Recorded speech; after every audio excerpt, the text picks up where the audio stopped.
मैं हमेशा साफ सुथरा और सुंदर रहा हूँ।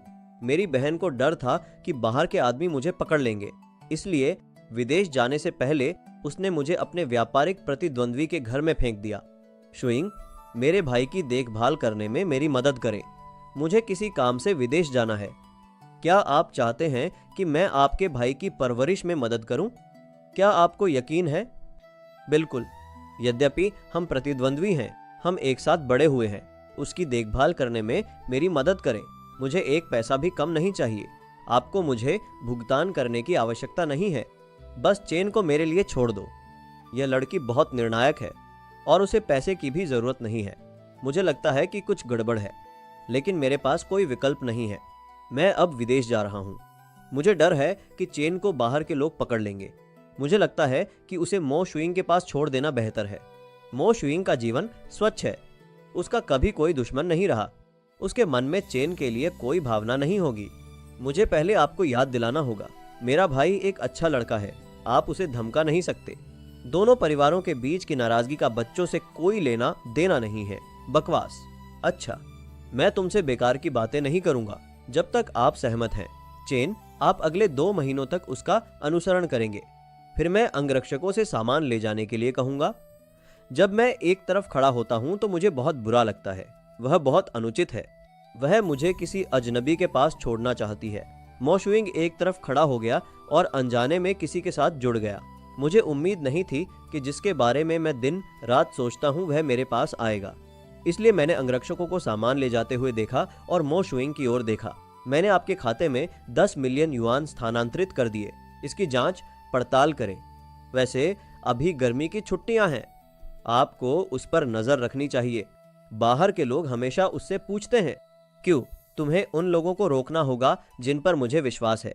आप उन लोगों से अलग हैं जो संदिग्ध हैं। तुम मेरे भाई को धमकाओगे नहीं। डेस्पिस, मेरे भाई को धमकाओगे नहीं। क्या मजाक है? कौन सी महिला जिससे प्यार करती है उस पर शक नहीं करती? मैं भाग्य को जाने नहीं दूंगा। सुयू ने नीचे देखा और समय देखा। वह जल्दी में थी। मेरी फ्लाइट 12 बजे की है। आपको उसकी अच्छी देखभाल करनी चाहिए। भाई, मैं जा रहा हूं। इधर उधर मत भागो, ठीक है? निर्देश देने के बाद सुयू ने बस में चढ़ने की जल्दी की। मैंने बस की दूरी देखी। मैं केवल स्थिर खड़ा रह सकता था और आहें भर सकता था। मैं सकते में था। एक खुशबू मेरी नाक में घुस गई। मैंने उस पर नजर डाली। मैंने एक जोड़ी कोमल आंखें देखी। मो शुइंग ने मेरी ओर देखा। उसके बगल वाली नौकरानी ने भी मेरी ओर देखा। मुझे आशा नहीं थी कि मैं ऐसे शब्द कहूंगा। मैंने अभी प्रतिक्रिया व्यक्त की। मैं सुधार करने की जल्दी में था। मुझे बाकी कमरा दे दो। मो शुइंग मुस्कुराई और नौकरानी से कहा कि देर हो गई है। सबसे पहले अतिथि कक्ष को साफ करें। उसे अंदर रहने दो। नौकरानी ने जवाब दिया और चली गई। मैंने उसकी ओर देखा और झिझका। धन्यवाद। मो शुइंग का चेहरा ठंडा था। उसे आपका विनम्र धन्यवाद पसंद नहीं आया। उसे हमारा आपस में कॉल करना पसंद नहीं आया। वह चिंतित थी। मैंने एक गिलास पानी उठाया और एक घूंट पी लिया। मेरी जेब में रखा फोन बजा। मैंने अपना फोन निकाला और पीछे देखा। मैंने अपने बगल में खड़े मो शुइंग को देखा। चेन की डरपोक नजर स्पष्ट रूप से नहीं चाहती थी कि मुझे पता चले कि किसने बुलाया था। मो शुइंग ने देखा कि मेरे चेहरे पर कुछ सितारे थे। मुझे बहुत बुरा लग रहा था। वह मेरे पास आई और मेरे बगल में बैठ गई। उसके बगल वाला सोफा लकड़ी का एक टुकड़ा था। मैंने अपना सिर घुमाया और उसकी ओर देखा। आप किसे बुला रहे हैं? आह चेन, आपके पास एक महिला की आवाज क्यों है? मैंने समझाने के लिए अपनी आवाज धीमी कर ली। वह मेरी बहन की दोस्त है। मैंने मो शुइंग के प्रश्न का उत्तर नहीं दिया। इसके बजाय मैं खड़ा हुआ और उससे दूर चला गया। मो शुइंग की आंखों ने मुझे उदासी से देखा। मैं केवल फोन पर चुपचाप ही समझा सकता था। मैं सचमुच घर पर हूं। वह मेरी बहन की दोस्त है, किसी और की नहीं। मो शुइंग की आवाज सु यू से अलग थी, जो ये स्वाभाविक रूप से इसे सुन सकता था, और मो शुइंग ने मुझे समझाने के लिए संघर्ष करते देखा। वह परेशान थी। उसने आवाज बढ़ा दी और मुझसे फुसफुसाया, चेन, देर हो रही है, मेरे साथ ऊपर आओ। मैंने आंखें खोली। उसने क्या कहा? आप कहाँ हैं? आप किसे डेट कर रहे हैं? नहीं, ये वो नहीं है जो आप सोचते हैं। आपको गलत फहमी हुई है। मैं फोन रख दिया गया था। मैंने मो शुइंग की ओर देखा। आपने अभी क्या कहा? यह बहुत अच्छा है। वह गलत है। क्या गलत समझा? हमें गलत समझा। गलत फहमी है कि हमारा रिश्ता असामान्य है। मैं कुछ नहीं कह सकता, केवल सिर हिला सकता हूँ। मैंने अपनी बहन से सुना है कि मो शुइंग एक उपद्रवी है। मैं उसे नाराज नहीं कर सकता, मैं केवल विषय बदल सकता हूँ। क्या आपने मुझे सिर्फ आचेन कहा था? कुछ मिनट पहले आपने मुझे मुस्कुराते हुए बुलाया था। मैं नहीं कर सकता? नहीं, मुझे बस थोड़ा अजीब लगा। जब मैंने ऐसा कहा तो मो शुइंग का मूड काफी बेहतर हो गया। क्या यह तुम्हारी गर्लफ्रेंड थी? मैं थोड़ा शर्मिंदा हूं। ज्यादा प्रतिक्रिया ना करें। ऐसा नहीं है, आप उसके साथ रिश्ते में हैं। नहीं, सच कहूं तो मैं तुम्हारी बहन को नहीं बताऊंगा। मैं देखना चाहता हूं कि कौन सी छोटी लड़की मेरा फायदा उठाने की हिम्मत करती है।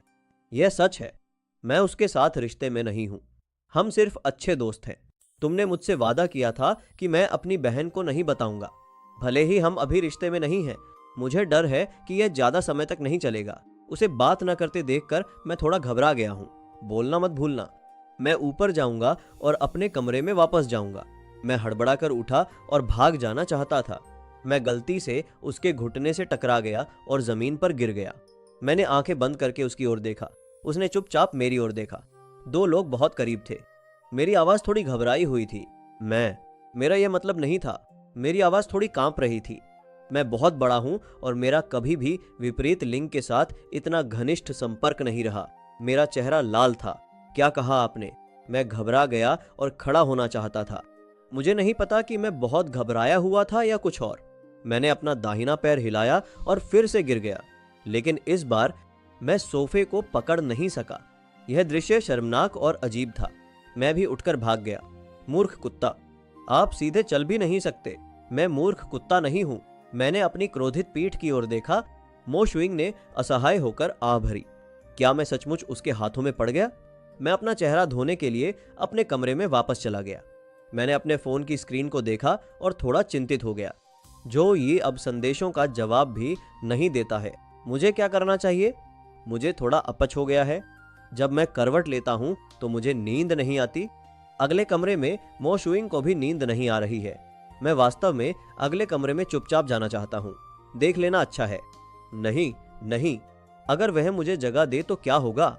अगर वह मेरे साथ एक विकृत व्यक्ति जैसा व्यवहार करे तो क्या होगा? पूरी रात संघर्ष करने के बाद भी मैंने हार मानने का फैसला किया। सुबह 8:03 बजे मो शुइंग मेज के सामने बैठे और नाश्ते की ओर देखा। कभी कभी उसकी नजरें दूसरी मंजिल पर चली जाती। वह मुझ पर तेज आवाज में चिल्लाई, मिस, मैं यंग मास्टर सू को नीचे आकर नाश्ता करने के लिए कहूंगा। मो शुइंग डिफॉल्ट रूप से नहीं बोलते थे। 10 मिनट बाद मेरी नजर दो पांडा पर पड़ी और मैं परेशान होकर नीचे चला गया। कौन सा कॉलेज छात्र सुबह 8 बजे उठकर नाश्ता कर सकता है? कल रात मुझे ठीक से नींद नहीं आई। यह सब आपकी वजह से है। जो यही अब मुझे नजरअंदाज करता है। जैसे ही मैंने यह कहा, मो शुइंग का चेहरा ठंडा हो गया। मैंने कल रात किसी को जांच के लिए भेजा था। जो यी नाम की महिला हाल ही में बेवकूफ यंग मास्टर सू की करीबी रही। मैं खाने की मेज पर जाकर बैठ गया और धीरे धीरे दलिया पीने लगा और ध्यान से अपना मुंह खोला। अच्छा, क्या आप उसे स्पष्ट रूप से समझाने के लिए मेरे साथ जा सकते हैं? मो शुइंग ने मुझे चूमा। बिना कुछ कहे आवाज निकालने की हिम्मत नहीं हुई। मैंने अपना सिर नीचे किया और दलिया पी लिया। मैंने अपने आप को मन ही मन धिक्कारा। क्या मैं सो गया? तुम्हारी उसे आदेश देने की हिम्मत कैसे हुई? यह बहुत दुखद है। तभी मुझे लगा कि वह सहमत नहीं होगी। आप कब जा रहे हैं? क्या आपने मुझे समझाने के लिए अपने साथ चलने के लिए नहीं कहा? आज ये सुविधाजनक नहीं लग रहा है। क्या मैं कल जा सकता हूँ? हाँ,